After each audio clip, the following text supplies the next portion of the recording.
I've seen some pretty interesting bollards in my time, but I think these ones really take the cake. And these came completely out of the blue as I was riding alongside, along this bike path alongside the railway line.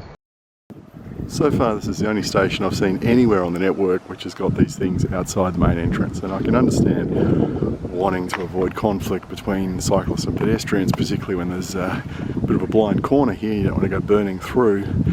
But let me see if I can show you what problem I had with this. So for starters,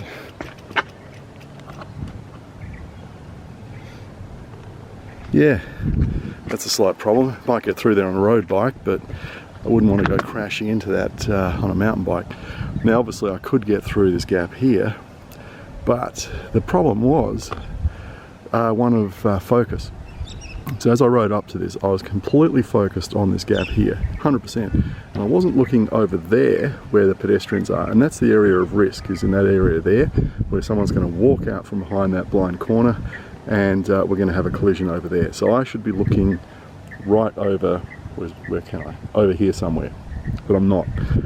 Totally 100% looking here.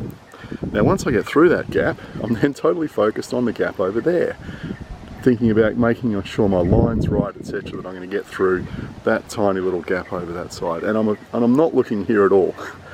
So my issue is that you should be looking here, not here, because, you know, apart from creating a hazard here that, you know, someone might crash into if they think they're going to make that gap, by making this just too narrow, you know, they're making, what's the word for it? Tunnel vision. Yeah, you tunnel vision on this instead of looking over there. So tunnel vision, that's bad.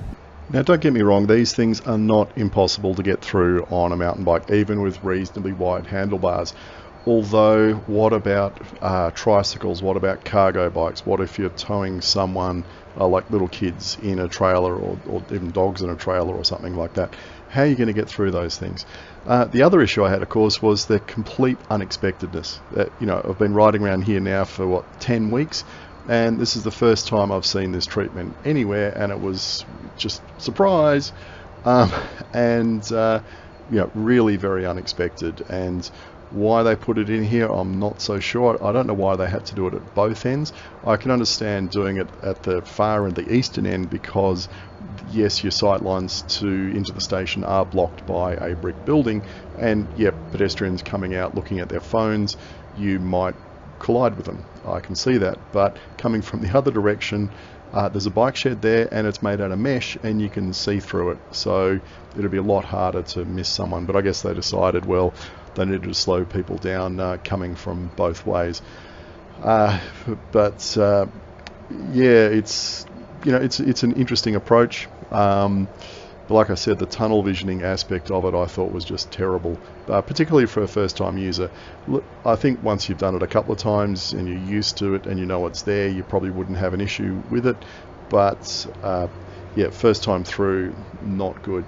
And like I said, trailers, tricycles, hand cycles, recumbents, how are those people supposed to get through there? And look, I've seen quite a few hand cyclists riding around Perth, you know, paraplegics, etc. I've even seen vision impaired people riding on tandems. That seems to be pretty popular because of you know, it's just so many bike paths. So I mean, Perth is just a great place for cycling if you're disabled, but things like that really don't make it much easier.